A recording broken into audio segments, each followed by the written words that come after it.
This podcast is presented by Regions Bank. You're chasing your goals, and it's up to you how you want to get there. Let Regions Bank coach you with financial tips that fit your everyday grind. Visit regions.com/next-step to learn more.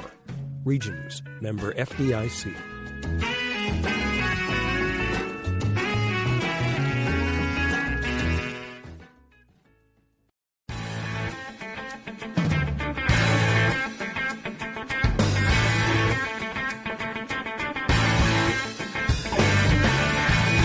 Hello and welcome to the AP Top 25 College Football Podcast, the final AP Top 25 College Football Podcast of 2019. I'm Ralph Russo, the college football writer with the Associated Press. My guest this week is Andy Staples from The Athletic. Andy and I were in Arizona for the Fiesta Bowl between Ohio State and Clemson. We'll put a wrap on that game, talk some about officiating, the targeting rule, and I'll vent about conspiracy theories. We'll glance ahead to the title game, and then we'll bounce around a bit. Notre Dame and Florida both finished 11-2, and something Dan Mullen said after the Orange Bowl got me thinking about the definition of success. Tua Tagovailoa, Alabama's injured quarterback, is still considering his future. What are the chances that he returns to the Crimson Tide for another season? Thanks for listening to the AP Top 25 College Football Podcast. You can find us on Westwood One Podcast, Apple Podcasts, just about anywhere you get your podcast. Please subscribe, and if so inclined, give us a good review. It helps college football fans find us, and it helps us find more college football fans. And away we go. Joining me on the podcast today is Andy Staples from The Athletic. Hello, Andy. It was good seeing you in Arizona, though we didn't get to spend a whole lot of time. But you know what? We weren't really out there that long. No, you were out there longer than me because you were still there yesterday texting me about, hey, what's the taco place and what's your record for tacos here? So the place, for those who are listening, is Tacos Chihuas, which is... I think it began life as a Jack in the Box or that ilk. Dairy Queen. I believe it's a Dairy Queen, right? Because you can see the sign looks like an old Dairy Queen sign. It was a barbecue joint at one point because I know the previous owner left a smoker behind and they make their barbacoa in that smoker now. But it is a tremendous taco place. And as I told Ralph, my personal record is 7 tacos and 2 gorditas, but I could do more if need be. So I went there with my wife and child on the way to the airport, as one does. Backstory: my wife is a vegetarian. My child is a reformed vegetarian, or she's sort of coming out of vegetarianism. Welcome back to the team. Yeah, you know what? She's still sort of finding her way with meat. Like, she doesn't love meat in general, so she's still trying to figure out which one she likes. So I told her to get the barbacoa because that's beef, and I know she's definitely like beef is generally that's flavorful and beef is good. At Tacos Chihuas, you got to get the tongue taco and the tripe taco. Okay, there was no way she was doing that. Like, again, she is still new to the meat game here, so tongue and tripe was not the way she was going to go. However, what she ended up liking was the Tacos Chihuas, which is a little beef and a little ham. Mm-hmm. Yeah, that's a good one. That place is a national treasure. It doesn't look like much from the outside, but it is tremendous. And again, my wife, the vegetarian, less than impressed. Of course. Of course, because you're just eating tortilla and lettuce at that point, and what's the point? They have one that's like corn and sautéed squash, but it wasn't, again, it just wasn't really doing anything. Did she get any of the charred jalapenos to put on there? She didn't. She probably could. You know, she's also she works in public health, so she's always skeptical at food that's just sort of lying out, like that, like sort of buffet style food. And like you're right, the grilled jalapeno or the grilled chiles are just they're there for the taking, and they're wonderful. But nonetheless, for somebody who works in public health, they tend to be a little bit skeptical of any food that's simply been lying around. See, I am so glad I am blissfully uninformed enough to not be afraid of the Golden Corral chocolate fountain. Yeah. So another reason why I'm having Andy on today, first of all, Andy's great, and he's my friend, and he was available on short notice. And the other thing is, like, available on short notice that's going on my tombstone. Yes. Andy was available on short notice. Also, I just took a red eye back, so I'm going to need somebody else to carry this thing, and I know Staples can carry a show. Ralph, you're not supposed to say the quiet part out loud. Sorry. I'm just let the listener infer this. You're not supposed to tell them directly. I am breaking the fourth wall, right? I'm just smashing the fourth wall right here. So we have to clean up some things from the semifinals, and really just the Ohio State Clemson semifinal, the one that we were at, because there was really not much to say about LSU other than, goddamn. Yeah, they're good. Yeah, Oklahoma's defense, not so much. Yeah. We've now evaluated the Peach Bowl entirely. All right. So, but the Fiesta Bowl obviously came out of it. The lingering questions out of that were really about officiating, which I hate because I think it really takes away from the game and the teams and puts way too much emphasis on things that are, not necessarily controllable. You wrote about the targeting penalty. I think we all agreed that it was the fumble that was overruled that was probably the more unsettling call.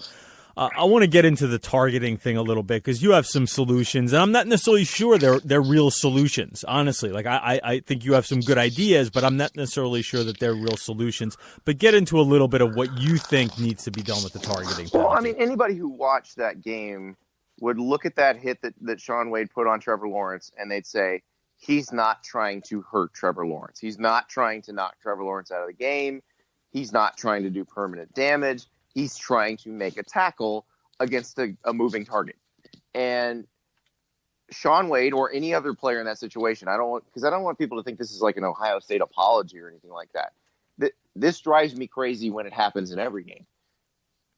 That player who is a football player trying to make a play, who makes an honest mistake, and there's some helmet-to-helmet contact, and it was the crown of his helmet. So the targeting call was 100% correct. They called it to the letter of the rule. He should have been called as the rule is written. My thing is, you shouldn't throw a player out when it's the first offense, when it's like that.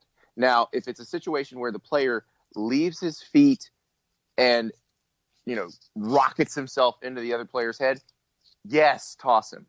But there needs to be a way to let a mistake be a mistake and not take a very important player off the field. It doesn't matter if it's an important player. Not take a player off the field and not have to escort him out like he's a criminal.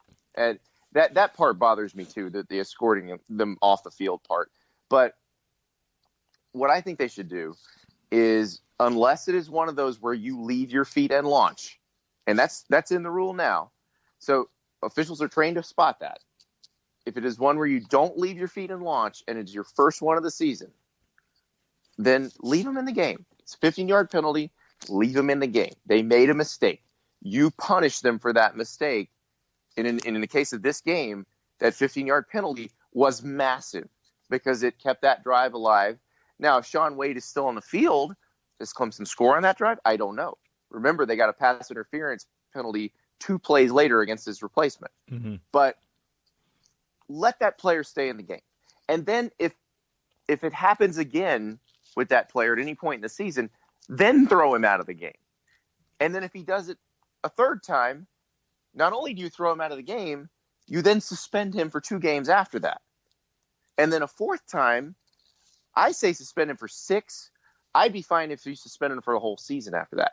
I want the penalty to be draconian on the repeat offenders. Mm-hmm. But I want some leniency for ones who are just trying to make a play and not trying to hurt anybody. So the argument against that is, and it goes to, and you've heard this explanation, I'll just give it to the people who are listening. It draws back to face mask penalties, right? There was at one point a 5-yard face mask and a 15-yard face mask, and what they realized was officials, being human beings, would go, well, it wasn't that bad. I don't want to crush this team. Yeah, right, because that's it, and that's not necessarily not doing your job, but what you end up doing is sort of defaulting to the lesser penalty. Because but I'm not advocating a targeting 1 and targeting 2. I'm not asking officials to make that decision. I'm taking the intent part out of it. The launching, leaving the feet part, that's a good point. Concrete. You can see that that's on video. A good point. There's not really wiggle room there either. Right. So I'm not asking them to do, because that's what the 5-yard and 15-yard face masks were. Was he trying to just grab his face mask and yank it because that's 15, or was it incidental contact and that's 5? It's determining intent. Right. That's fair. Don't make the officials determine intent in this era of conspiracy theories. That would be bad. Yeah, no, and that's a good point, right? Because people often, I've seen that idea. Joe Klatt was throwing that out there, the idea of intent to injure. Yeah, but you can't. It's hard. It's really hard to measure intent and to officiate intent. And what you end up doing is probably making the officials' jobs even harder and giving them more things to try to determine. Yeah, that's what makes us mad is we look at it and we see Shaun Wade clearly did not intend to hurt Trevor Lawrence. But we shouldn't put it on the officials to determine intent. It should just be Shaun Wade made a mistake. We're going to hit him for 15 yards here. And then if he does it again during the season, then we're gonna toss him from the game. Yeah, they have the cumulative penalties now with the personal fouls. Sure. You could still say though that even the 15-yard penalty is really what swung the game, though, to a certain. The simple fact that turned into a 15. I think Shaun Wade not being on the field swung the game too. But listen, he's an NFL player. He's a guy who might be a first-round draft pick, and they took him off the field. And you're right, they immediately picked on his replacement. So it's not unsubstantial that he was kicked out of the game. I also just feel like you're right. It was just I found that to be one of those deals where you almost wish you didn't have to call it, because one of the things, because what Lawrence did too is he lowered himself. Like Lawrence braced for the hit and sort of crouched a little. And I know if Wade just lifts his head up a little bit, bows his neck, he probably doesn't get it. But nonetheless, part of the reason why I think his head drops there is because he is literally trying to lower his whole body. Yeah, it's two human beings with two very natural human reactions. Yeah, I think Wade's trying to lower his target. I think he's dropping himself to sort of, even though his head is dropping, and that's not a good form, but in dropping his target to be more chest level or midsection level, that's what makes his eyes drop. And everybody who's played football in the last 50 years has seen the "see what you hit" poster. Yeah, it's actually that rule is actually designed to protect the tackler. Yes, not the guy getting tackled, because if you do lead with the crown of your helmet, you stand a better chance of breaking your neck. And so, no, he shouldn't have done that. But again, there was no ill intent there. And again, I don't think we should be judging intent. I just think there should be a mulligan specifically for situations like that where. And you can tell the difference. There was a play in the Peach Bowl where a guy left his feet and went straight at Clyde Edwards-Hilaire's head. That is a very different situation. And you can train officials, because you're not determining intent. You're saying, did you do this thing physically that we can see you doing on video? All right, so I'm angry about conspiracy theories. I've had enough of them in life in general, in all aspects of life. Well, the ones the other night were especially stupid. Here's my personal favorite. Okay, ESPN and the SEC, because it was SEC officials. ESPN and the SEC wanted to, set up the game that they wanted for ratings, and I'm like, do you people understand ratings at all? Do you know who delivers ratings? Ohio State delivers ratings. If they were setting this up for ratings purposes, every call would have gone against Clemson. Every single one. Yeah.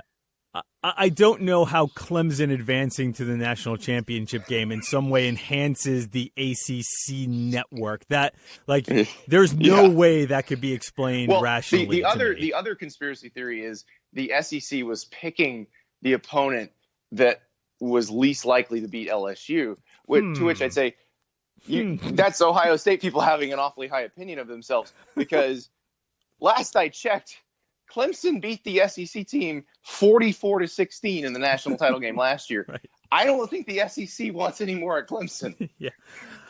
It just, on so many levels, it just bothers. The other reason why those things bother me when we focus so much on officiating, and I say this all the time, and if anybody follows me on Twitter, I spend at least a quarter of every Saturday telling people I have no time for your officiating complaints, no matter what team you root for. I do not care about your officiating complaints because the fact of the matter is the players and the coaches have far more influence over the game than the officials. One play and that fumble, in my mind, that was a fumble. I think Justin Ross fumbled, and I think Ohio State, I hate to say got screwed, but I think that call burned them. Here's what you need I think to that ask, I think that one call burned them. But let me throw one more thing out there. But the officials did not cause Ohio State to kick 3 red zone field goals. No, they did not. They did not cause Ohio State to throw an interception as they were throwing into the end zone at the end of the game. They did not cause Ohio State to allow Clemson to go 94 yards in 4 seconds. They didn't do that. Right.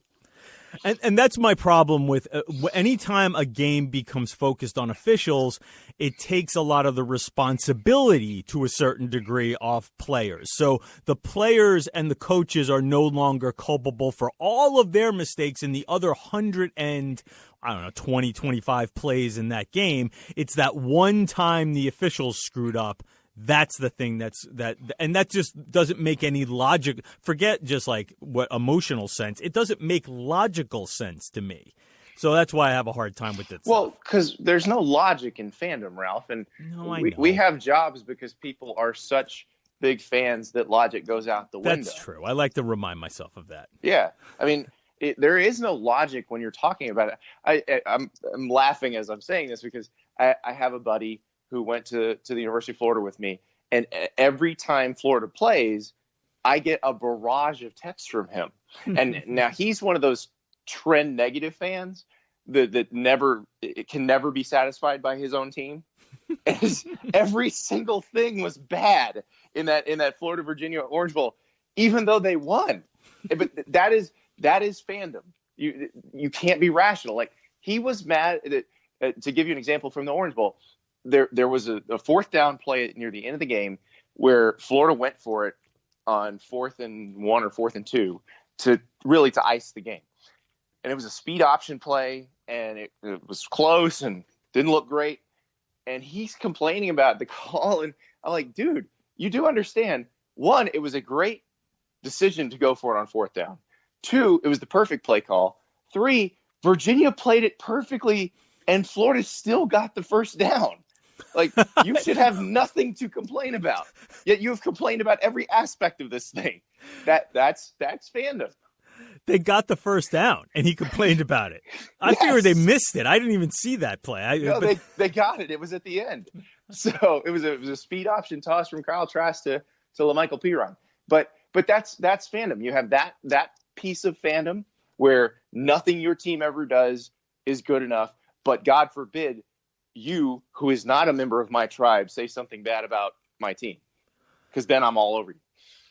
Yeah, again, it's just become a thing in life in general. We live in a world where people think the earth is flat, and I'm just kind of tired of the whole of that. So why should I be all that surprised that there are people out there who think with that fandom though, it's you. Your opinion of whether the earth is flat or round differs based on how it will help your team. Yeah. That's a good point. Right. Everything revolves around, whether it helps or hurts my team. Okay, let me shift. Well, let me do this real quick here. I don't want you to do a deep dive on Clemson LSU, but what's your initial lean? I lean LSU just because I'm trying to recall an offense that looked that unstoppable. They're getting to that point, aren't they? Yeah. And look, we've seen them against good defense. It's not a case of they haven't played anybody. We saw them against Auburn. We saw them against Florida. We saw them against Georgia. They have played good defenses, and they have shredded good defenses. Mm-hmm. That's the part, because, you could in other years you'd say, well, they've never seen anything like Clemson's defense. Well, yeah, they have. Yeah, they have. And they've shredded them. So now I don't know that LSU's defense has had to play. Well, they have. They played Alabama with Tua. And you can say, well, Tua was banged up, but I don't know. I was there in Tuscaloosa. He was throwing it pretty well that day. So, I mean, they've played an offense they've not had to play it together. That's the only thing you can say. But how often would they even have a chance to? Yeah. Because if there were another team like that, that team would be in the playoffs too. And the other part of this, too, is what Clemson showed against Ohio State, and we all sort of wrote about, is that I understand that they've been blowing people out all year, but this team has done really well of rising to the moment, of playing big in big games, of being the team that finds a way to win. So if the game is close, like Clemson generally wins that game. Right, and here's the thing. Ohio State is awesome. Like, you talk about a beautifully constructed roster. Oh, yeah. That is a beautifully constructed roster. That is a fantastic team that they beat. So they've been tested. I do think that this will eliminate the kind of acclimation period that I think you saw with Ohio State, with Clemson against Ohio State, where for the first 10 minutes or so, it did look like, whoa, we hadn't seen anything like this except at practice. Mm-hmm. And then afterward, when they kind of settled in, made some adjustments, then it became more of okay, these two teams are pretty even. I think my initial lean is LSU, but I may come back around next week and break this down a little more. Here's the thing that I think is really interesting. Mm-hmm. You know, Dabo Swinney spends so much time trying to contrive disrespect, a chip on the shoulder, or whatever. He doesn't need to do that now. They are underdogs. Vegas has said this. They're playing in New Orleans, so they will essentially be playing a road game. Mm-hmm. And I do wonder, this is 4 national title games in 5 years for Clemson. That's a lot of trips for those people. Mm-hmm. If you're trying to decide money-wise whether you're going to make this one or not, you may sit this one out. And that's another LSU fan in that seat. So this may be a road game for them. I don't think that's a bad thing for Clemson. I think they thrive on that.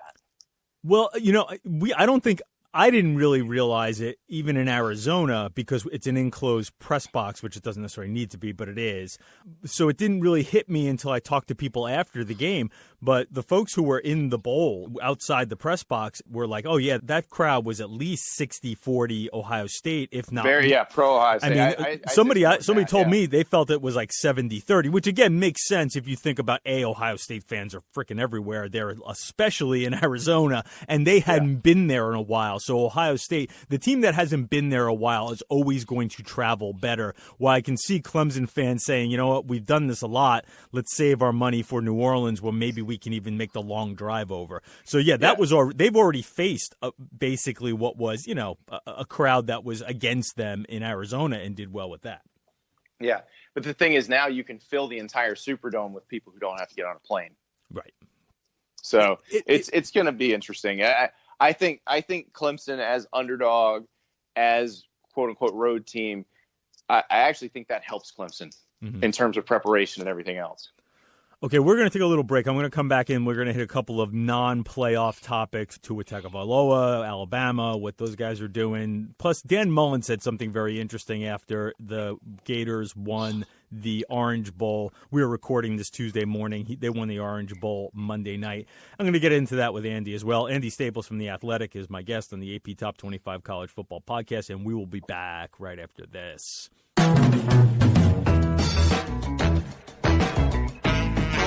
This podcast is presented by Regions Bank. You're chasing your goals, and it's up to you how you want to get there. Let Regions Bank coach you with financial tips that fit your everyday grind. Visit regions.com/next-step to learn more. Regions, member FDIC.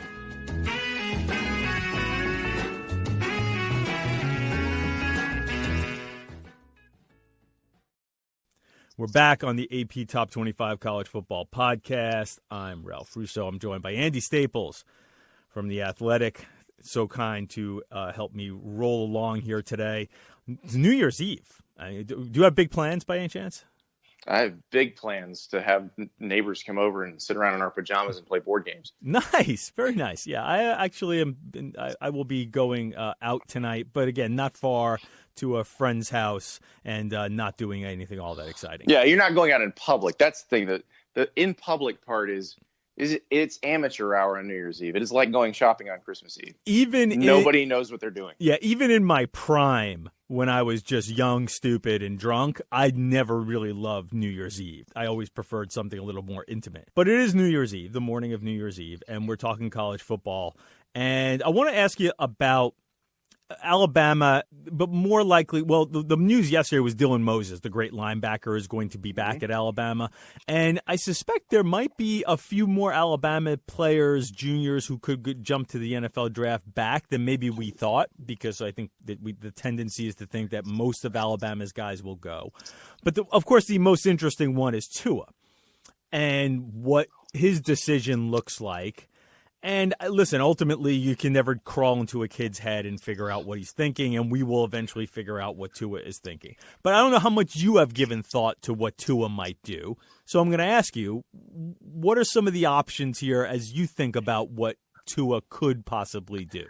Well, I say this not knowing what will happen. Let's say if he did declare for the draft, what would happen when he went to the physical at the combine? What are they going to find? And I imagine he knows that better than we do, obviously. Mm-hmm. He's probably got a pretty good idea. His doctors have probably given him a pretty good idea of what the prognosis is going to be. So if they feel like he's going to make a full recovery and that a physical would show that, then I would think he still goes, because there's such a FOMO among NFL teams, a fear of missing out on that next great quarterback, that I still think he'd get picked in the first round, and probably pretty high in the first round, because, Joe Burrow's going to go number one. Herbert is probably the second quarterback off the board, but I'm not convinced Justin Herbert is going to be a good NFL quarterback.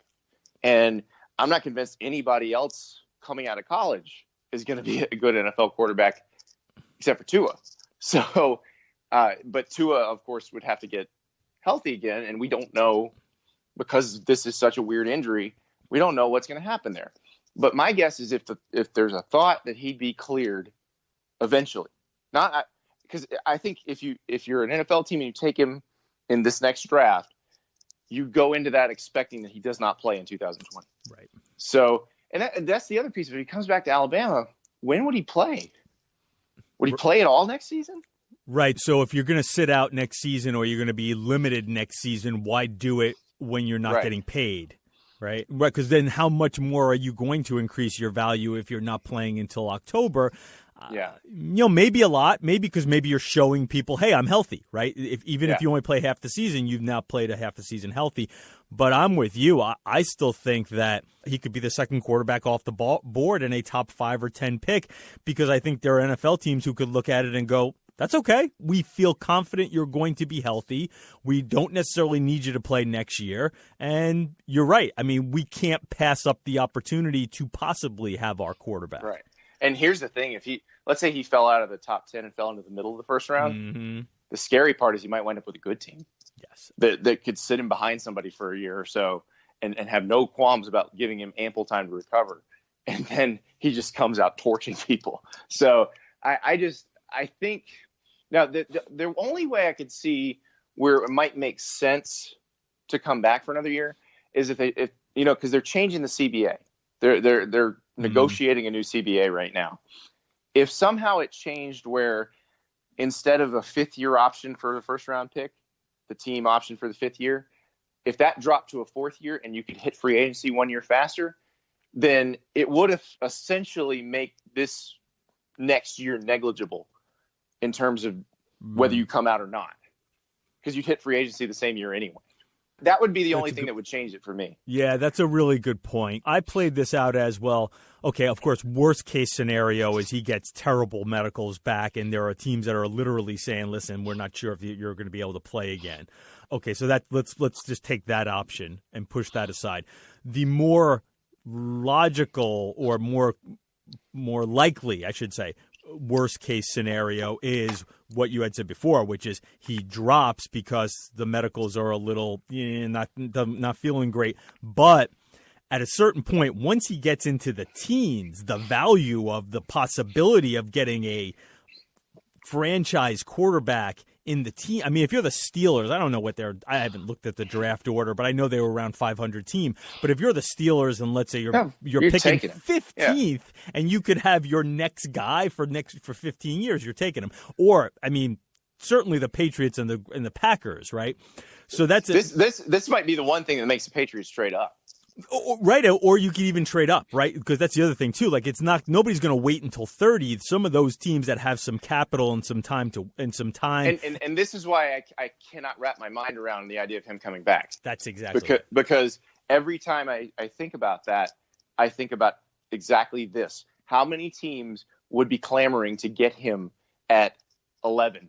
Yeah. You know? Yeah, right. So I think it stacks up to that he will most likely leave. But again, I get the sense in talking to some folks from Alabama a couple of weeks back that like they might have a few more of these kids come back than guys like Xavier McKinney. Again, Moses already said he'd come back. Well, maybe Judy goes, but maybe some of the other receivers don't go. Maybe Smith stays. If you're Devontae Smith, do you want to go out in a loaded class like this? Mm-hmm. Or maybe be one of the best guys in the class? Maybe you want to go where it's just you and Justin Ross. Mm-hmm. You know, I don't know. I think that's a legitimate question. The Dylan Moses thing makes perfect sense because he was a guy who, probably wasn't going to be a first-round pick this year because he's coming off the injury. And he's not a quarterback; he's an inside linebacker. Yeah, he doesn't play. He doesn't play a super valued position. The value of that position is less. Although, if you get a good one, a la Roquan Smith, you will draft him high. All he has to do is play like he played as a sophomore, and he'll be back in the first round.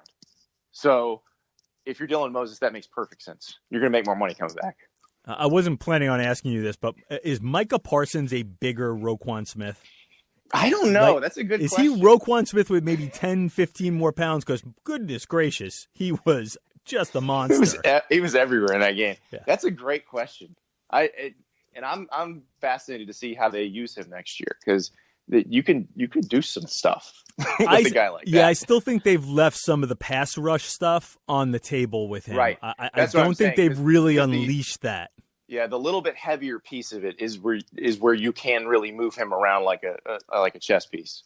Okay, so last night after the Orange Bowl, which Florida won, though Virginia played a pretty – I didn't see much of it. I was in the process of moving around and traveling, but Virginia played them seemingly better than even I thought that they would. They played them very well. It was a good game.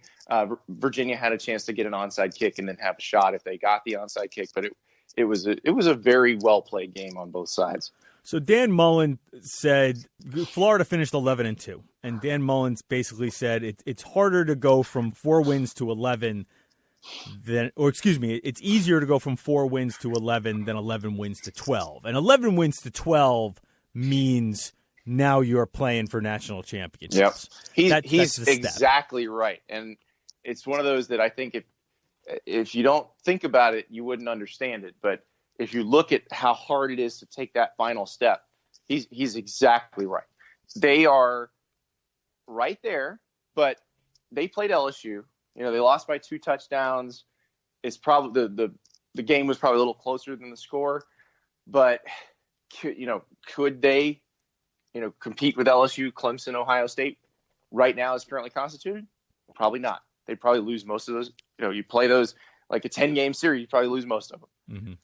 But are they 1 or 2 players away on either side of the ball from being in that area?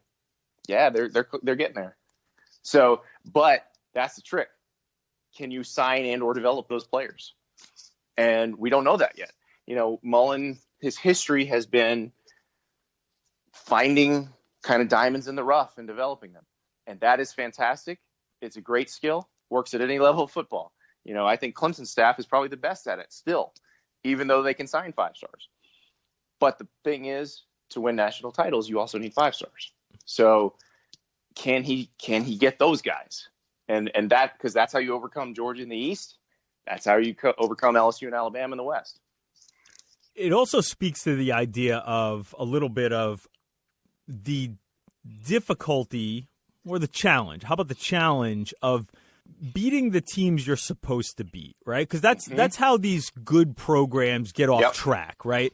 All of a sudden, like you're Florida and you're losing to Vandy every once in a while, which should never happen, or Missouri and things along. And I'm going to bring Notre Dame into this conversation too, because Notre Dame just finished an 11-2 season. It might not finish in the top 10, which sounds incredible that Notre Dame could win 11 games and not finish in the top 10. But what sort of Brian Kelly has sort of figured out at Notre Dame, or has gotten that program to the point where they sort of beat all the pretty good teams and they don't stumble to Navy and the USFs of the world. And Mullen has done that too. And to a certain, sometimes we undervalue. I think that to a certain degree we undervalue that quality in the coaches. Oh, it is one of the most important qualities in a coach. Dabo, prime example. He eliminated Clemsoning. What you've just described is the elimination of Clemsoning. Mm-hmm. And if you don't Clemson, then you become Clemson, for lack of a better term. And that's exactly what Mullen's done at Florida. I mean, what game did they lose since Mullen has been there that they weren't supposed to lose?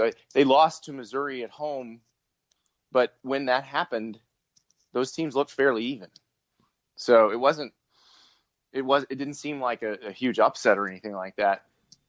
I really think he's got them in a position where they are winning every game they're supposed to win.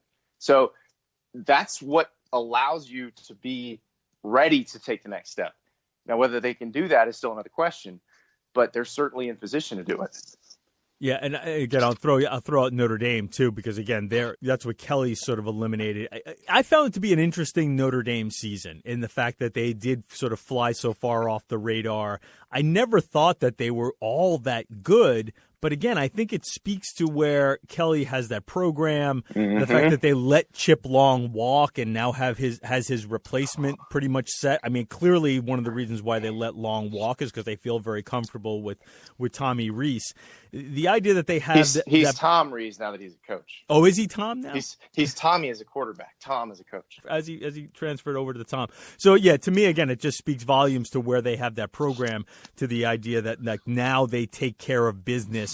And, even against Iowa State, like I didn't expect them to go out there and really roll over Iowa State. That was pretty impressive. I think so. And Iowa State was fired up to be there. That wasn't a case where Iowa State was just like, we don't want to play in this game.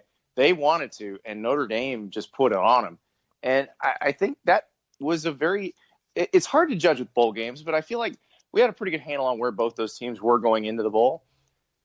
I think that tells you a lot about where Notre Dame is, that they're playing a pretty good team that was fired up about being there, and they thumped them. And it just tells you that's a good, healthy program. They are sustainable. And I mean, if we'd have said this in 2016, you thought we were crazy. So let me throw one more thing at you. I've heard that some of these NFL teams might knock on Brian Kelly's door. I don't know how interested he would be. Certainly, I think he is a guy who would only be interested in certain NFL jobs. I think a lot of the college coaches are getting better at understanding that, like, not all NFL jobs are the same, even though they're all in the same league. Yeah, don't take the Jets job.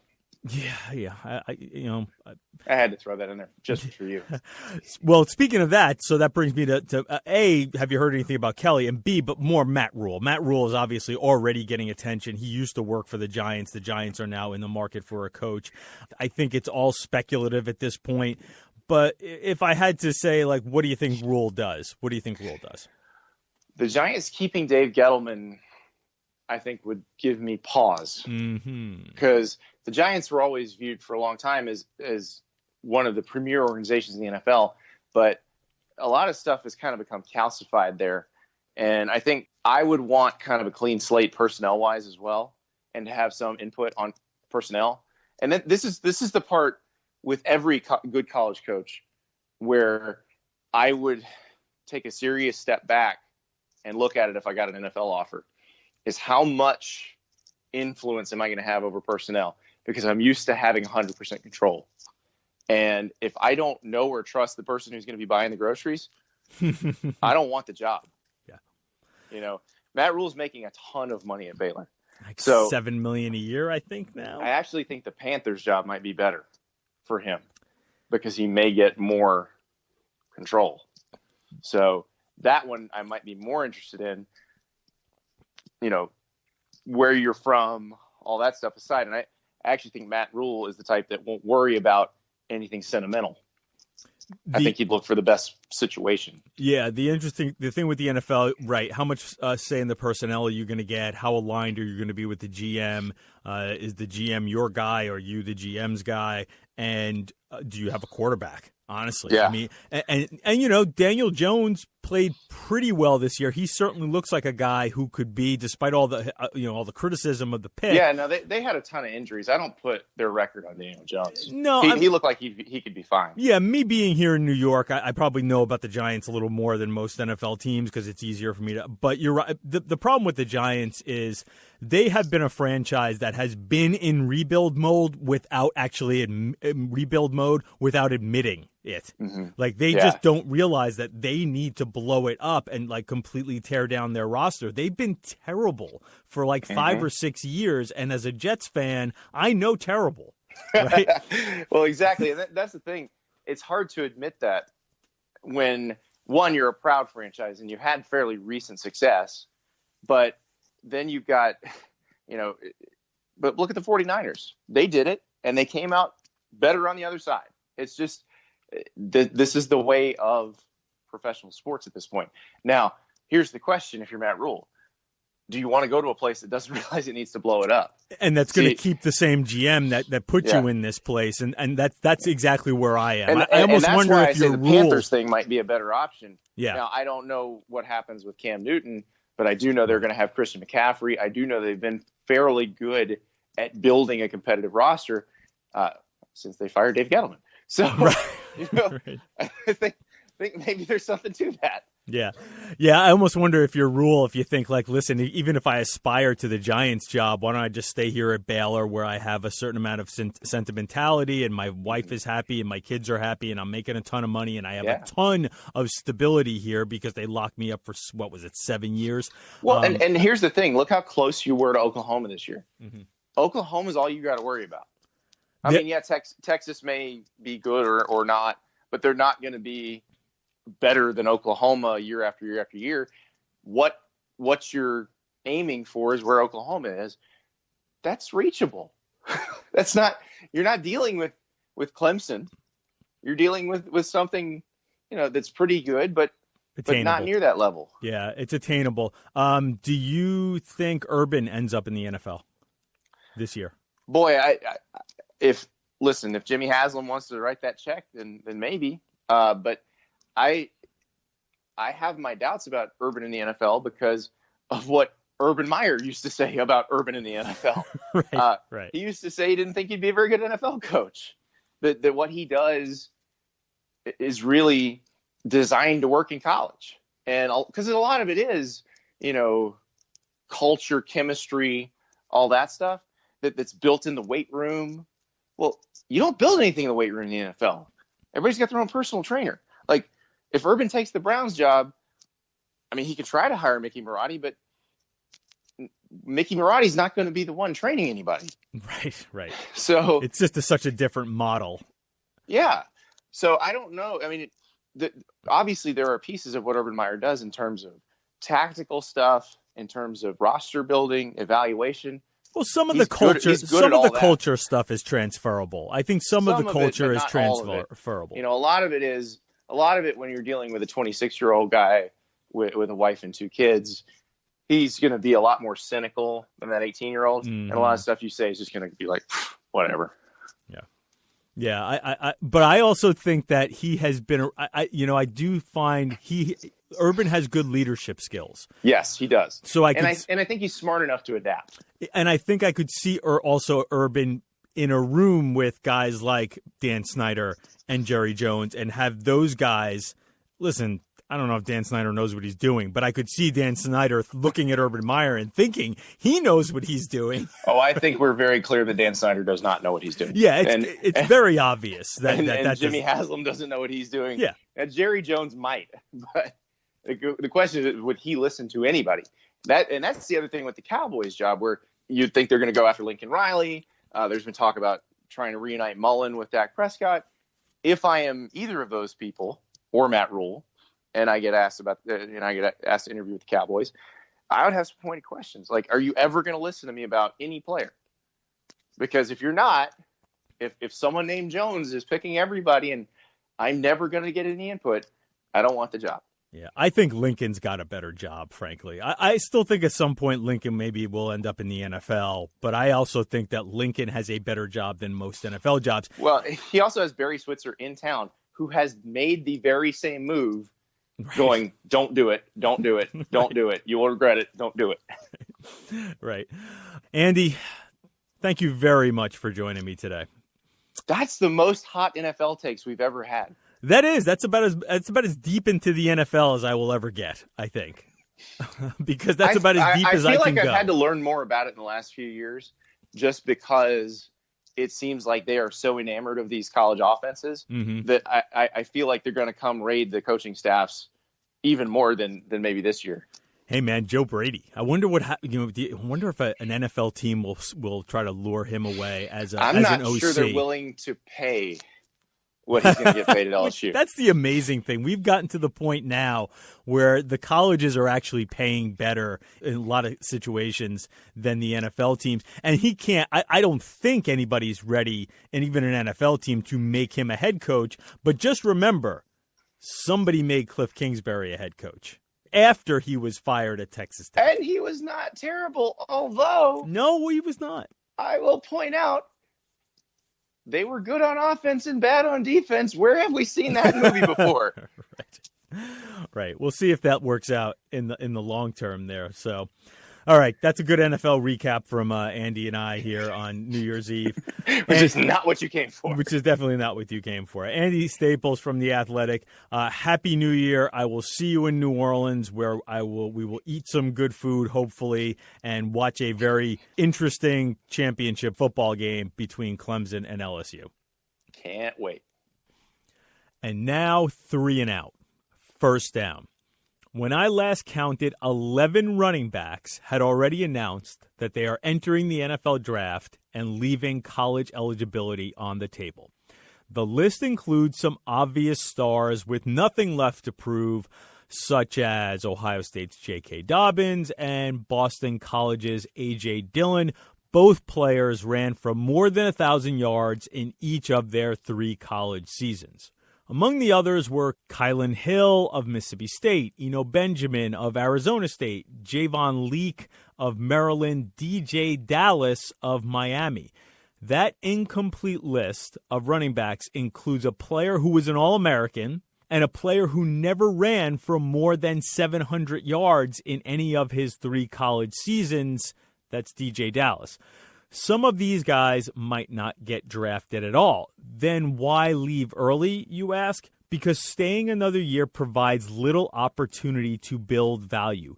That's just the nature of that position now. Running backs don't get drafted at a high rate in general, and they get dinged for being overused in college, so there's just not a lot to be gained by going back to school for another year. That breakout senior season that you're hoping will increase your draft value might only serve to put more tread on your tires and narrow the window of opportunity for you to get to a second contract by the age of, let's say, 26, when NFL teams don't start looking at you skeptically. Second down, little nugget to pass along, college football playoff related. So the sites for the championship games to be played after the 2024 and 2025 seasons have yet to be announced.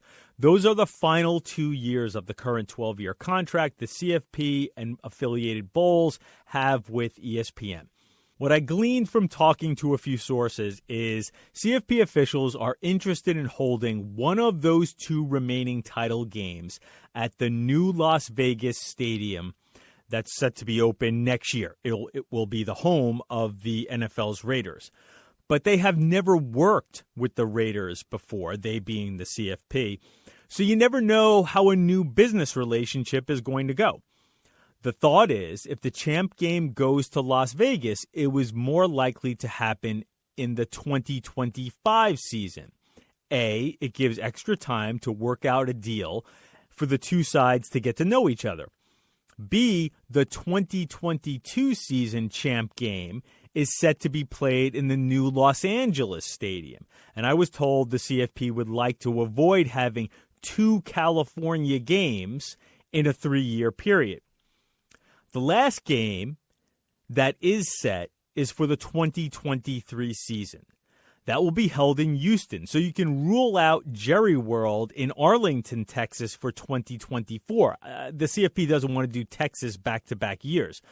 Though I do think it would be very tempting for the CFP to go back to the Dallas area. It's a great venue, and the Cotton Bowl folks are reliable partners. So here's my guess. If the CFP gets comfortable enough to work with the Raiders and new organizers in Las Vegas, the 2025 championship game, the last championship game of the contract, will be played there. It's the 2026 game as far as when the actual game would be played, but 2025 season. As for the 2024 championship, I expect it to end up back in the Southeast. That makes sense if they want to move this thing around regionally. It will have been a while since the game will have been in the Southeast, and that means maybe Tampa or Atlanta. My guess in that situation would be Tampa, which turned out to be a great site the first time around.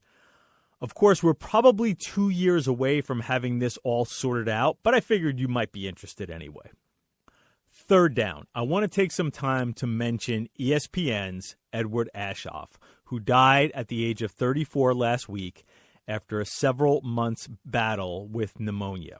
If you're a college football fan, you've probably been seeing the outpouring of adoration for Ed from friends and colleagues. I was probably more colleague than friend, but like so many people in this business, you're always a little bit of each. I've been out to dinner with Ed, goofed around with him in press boxes and on media shuttle rides to big games. From my perspective, he was a really good dude, a smart person, a handsome kid, and I can call him a kid because I'm 15 years older than Ed, a great dresser, and an excellent reporter. His death was heartbreaking. The more I speak with people who are closer to him, people who I know well, I can tell his life was inspiring. My thoughts go out to his fiancée, Katie. That's the show for today. I'd like to thank my producer, Warren Levinson, for making me sound good. You can find this podcast on Apple Podcasts and at Westwood One Podcast. Please subscribe so you do not miss an episode. As we wind down a year and a decade, though I haven't been doing this for a decade, I think it's been about 4 or 5 years I've been doing this show.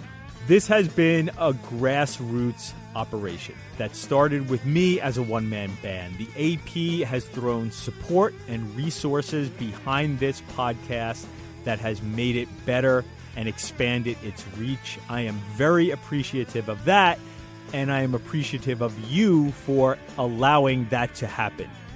You decided to listen. That made people want to support the podcast even more. I like doing it and will continue pumping out episodes through the off season and maybe look to do some new things here to keep it fresh. Feel free to give me some feedback either on Twitter at Ralph D. Russo AP, or you can just email me at rrusso@ap.org. I am Ralph Russo, the college football writer with the Associated Press. Thanks for listening, and come back for more next week. Yes, we will do more next week and have a preview of the championship game between LSU and Clemson on the AP Top 25 College Football Podcast.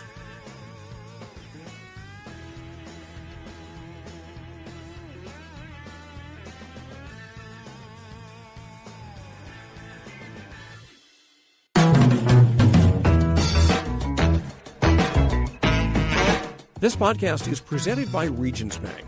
You're chasing your goals, and it's up to you how you want to get there. Let Regions Bank coach you with financial tips that fit your everyday grind. Visit regions.com/next-step to learn more. Regions, member FDIC.